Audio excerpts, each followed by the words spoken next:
Well, it's that time of year. It's May, and it's May the 18th, in fact, and we are, well, where we always are this time of year, but not on two wheels. I have slight regrets about that. We're now on four wheels, and cutting the corner this year, heading to Santander direct. So, yeah, here we go. Well, it's bizarre, isn't it? I mean, I came in a van, and where did I get put on the boat? With the bikes. On the bottom deck. I mean, I've waited for like 2 hours in the heat. 26 degrees today. Awesome. I love it. Might be warmer than where I'm going, I don't know. But anyway, put me down on the bottom deck with all the bikes on a slope. I mean, the van's at an angle like that. So yeah, but I got a good cabin. Yes, it's a 4-berth, just for me. And it's got a nice view out the window, which you can see just behind. I don't know if I can focus on that. No, I can't. It's just says trying to focus, but it won't do. So yeah, so we're all on board, and we'll be on the ship in a minute. What else to say? Really, security getting on the boat is crazy. You know, they search every inch of you. Stand-up search. But I suppose they're doing their job. Yeah, no issues for me anyway. Just whatever you do, don't mention that you're carrying a knife, whether it be for cooking or whatever, because I'll have it off you if you do. Which is a bit bizarre, really, because as soon as you get on the boat, you can go to the restaurant, help yourself to knife, fork, spoons, whatever you want. Which is what I normally do. And then I put them back when I come back. Yeah. Right, okay, so there's my cabin. A quick spin around and you can see exactly what it's like. Yeah, so it's what they call a 4-berth cabin. So I've got this nice sofa here, and there's another sofa on this sofa, which is my bed. And then hidden in the ceiling are 2 more beds. So this is what they call a 4-berth. And it's an outside cabin. So I always go for outside cabins when I can, because you do get that lovely view out the window. Sorry, the flashing lights. Which, you know, on a long crossing of 20 hours plus, definitely worth having. Yeah, so there you go. A bit more video as we go along. Wi-Fi obviously is limited. I can get Wi-Fi on the boat because I'm a Brittany Ferries member. I can get 50% off, but I probably won't bother. We'll just do video as we go. We arrive in Santander tomorrow, and I think about 4 o'clock. And then I'll make my way out towards Galicia, and obviously, you know, this time is different because I'm not staying Airbnbs. I'm winging it for literally 2 weeks, just kind of camping wild. So yeah. Oh, just spin around. Of course, you've got facilities here. Ensuite, typical Brittany Ferries. It's all very well. You know, it's all good, no problem. I'm deck 6, which is where I am always on deck 6, which is literally just along from reception. There's good restaurants on board, and I, again, because I'm a member, get some discount on the restaurant and discount in the duty free should I wish to go there. Probably not, but yeah, so there you go, more video to follow. Thanks for watching. Well, welcome to España, and now I've left the ferry terminal, so that was a long, arduous but very comfortable journey. The boat was full for the first time this year, apparently, and a lot of that was to do with the fact that there's a European Cup final going on in Bilbao on Tuesday night between Manchester United and Tottenham. So there was a lot of people on the ferry that were going to that match. Some, it would appear, had tickets and some didn't. So I'm now heading due west from Santander out towards Oviedo, and I'm actually heading out to the Galician coast. So yeah, first time in the van doing this trip. Normally it's on the bike, and so it was a bit weird, really. The temperature outside is only 19 degrees and there's a little bit of rain in the air. But this is northern Spain, the green Spain, and kind of expect it, really. Yeah, so I paid this year, obviously, the price for the van to go onto the ferry, which bizarrely was £100 more for the return trip than with the bike, which seems a bit weird because the bike takes up no room at all. And yeah, bizarrely, as you will probably have seen the video of me exiting the boat, I was actually put down with the bikes, so I was in the normal place on the very bottom deck. Yeah, it was really weird, with a lot of bikes coming over. Obviously they were going to go and do some touring. Obviously the first port of call for many of them is the Picos de Europa. Well, we're now probably into Asturias, and I don't know quite what this camera will show you, but the sea is literally right there, and the Picos de Europa are just on the other side of the road here. Traffic has definitely thinned right down since the kind of quite heavy stuff around about Santander, which you'd expect, and I expect to be the same when I get to Oviedo. But yeah, beautiful on the right hand side, very nice bit of coast here.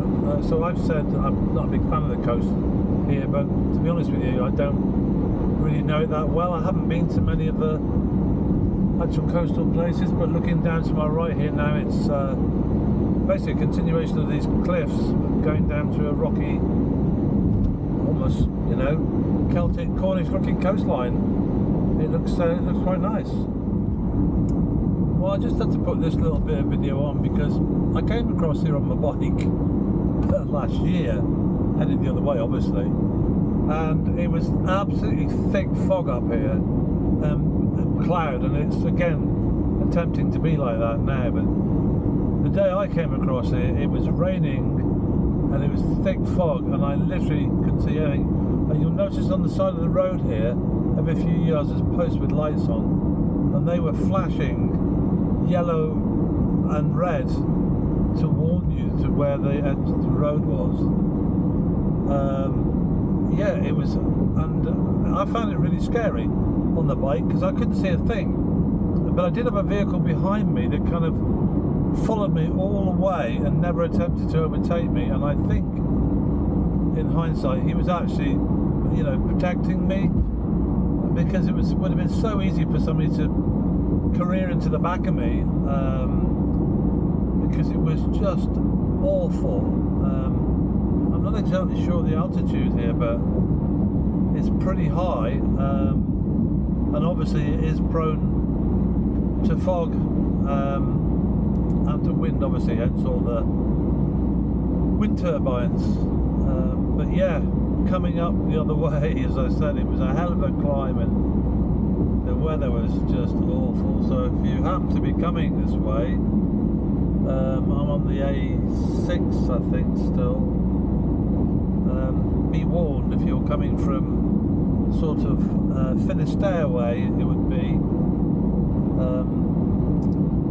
this is a hell of a road.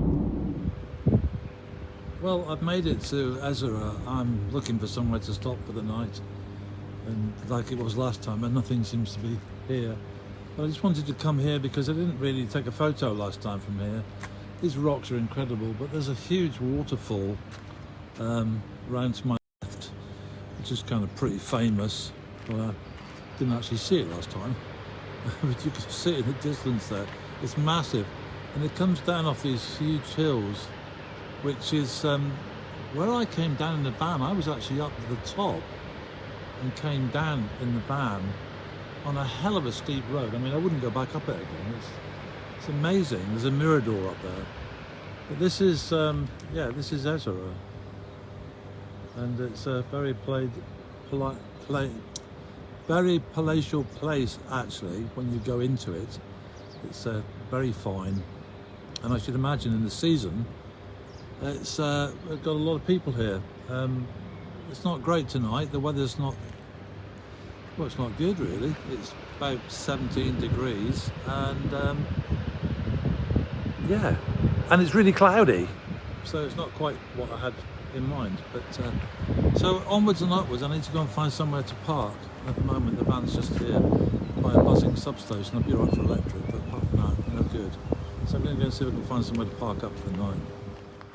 Well, good morning, and here we are. This is where we spent the night. Just on the side of the road here. This is a picnic area, but it's not maintained this time of year. And as I said in previous bits, I'm actually on the Coast da Morte, coast of death. And yeah, that's where I am this morning.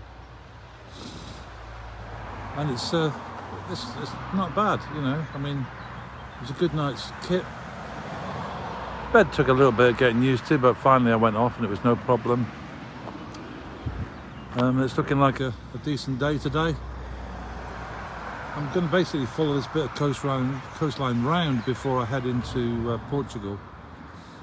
It's supposed to be quite spectacular, though it's quite built up, so I'm not sure, but I'm going to follow it round anyway. A few fishing boats out here this morning, early. What time is it now? About just gone 8 o'clock. So I never got here last night till, gosh, I don't know, 10:30, something like that. It was quite late. Drove 500 kilometres to get here, expecting to find something. It was all closed. It totally, the Costa del Morte was definitely dead when I arrived here. Not a living soul to be seen, nothing open. Even the camper stopovers, you know, like a free area, were all gated and closed, so didn't even get an opportunity to go into one of those, end up parking on the side of the road. Which is not quite what I had in my mind. I was going to use some like camping airs, but they closed those as well, so, but never mind. It's all good this morning, so make a move now and crack on. Right, I am in a place called Maros, and a beautiful beach it is too, absolutely stunning. Yeah, I've just pulled up here just for a few minutes just to check the place out, because I saw a lot of camper vans down here. It's actually the port, and there is a lot of camper vans down here. One other English van, but they said that last night it was really noisy here, so I think I did the best thing by staying where I did. So yeah, but it's a beautiful little place. Nice little harbour, as I say, nice little beach. And I came around the corner from up there, so yeah, very pleasant. And the weather's nice now this morning. The sun's coming out, it's nice and warm, there's no wind. So yeah, onwards I go.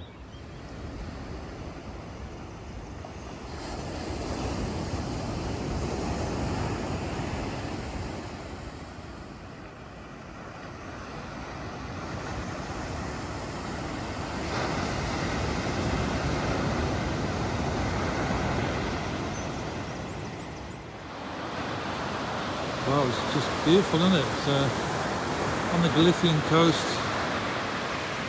and it's just a stunning beach. It really is beautiful.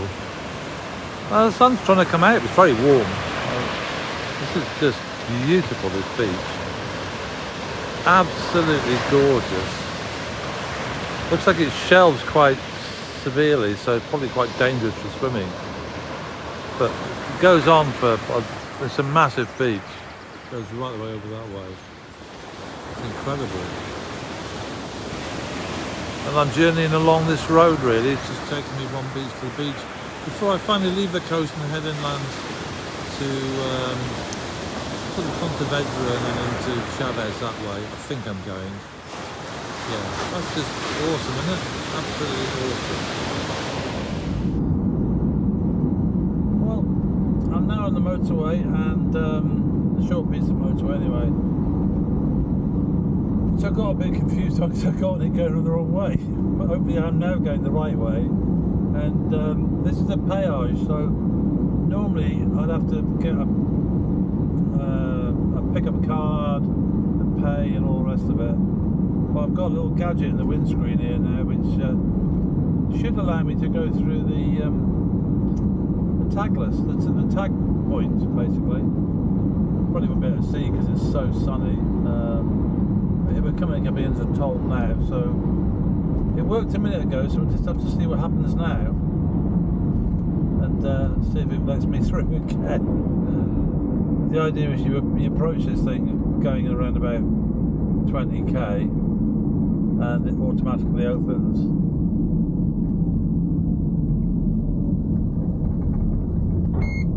And it has done, and through I go.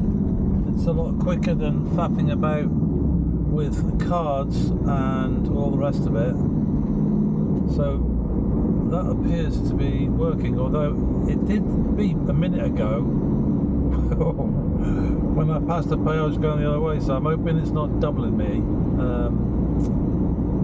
I'll check anyway. I can check online and have a look. So I'm driving south now, as you can tell, because you can't see anything on the bar camera because everything's blinded out by the sun. And I've just kept going basically because this is just so easy in the van. You know, on a bike we're getting pretty saddle sore now, but this is easy. So I've got, according to this, about 40 miles to run to where I want to get to.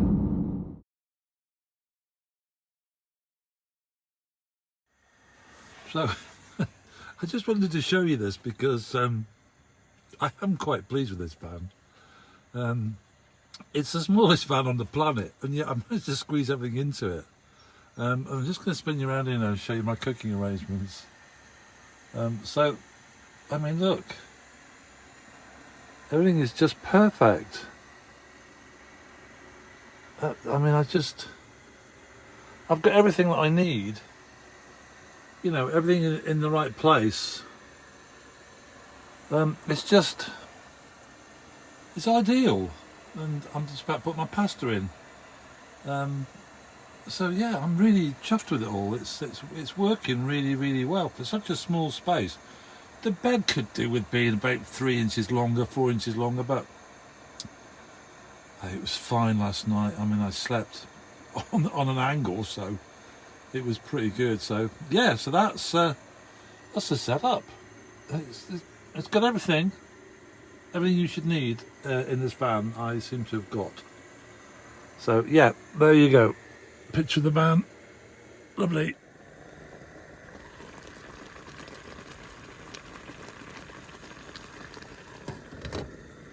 Just got to make sure when you've finished that everything is put away. Otherwise, it wouldn't be nice and clean and tidy for more than about 5 minutes. Because with it being such a small space, everything's got to go. Basically exactly where it came from. But yeah, beauty tonight, of course, is I'm on a campsite. €9.50, I think it's about $8.25 for the night, which is as cheap as I've ever been on a campsite, I think, in my life. And it's got all the facilities here as well, including a laundry if you wanted it. It's got everything. So anyway, that's dinner for tonight, and tomorrow I'm moving to some accommodation for a couple of days. No point slugging it out in the back of the van at my age all the time. Could have a little bit of relaxation. Okay, see you tomorrow. Well, that's it for tonight. I mean, that's it for today, really. It's covering the ground really quickly. It's quicker than I do on the bike. But then on the bike, I've been going from Airbnb to Airbnb, and I haven't been doing that. I've been just kind of free ranging, just going where I wanted to go. So yeah, so I'm going to get myself to bed. And so it's the end of this first video. I hope you're enjoying it, and stay tuned for more.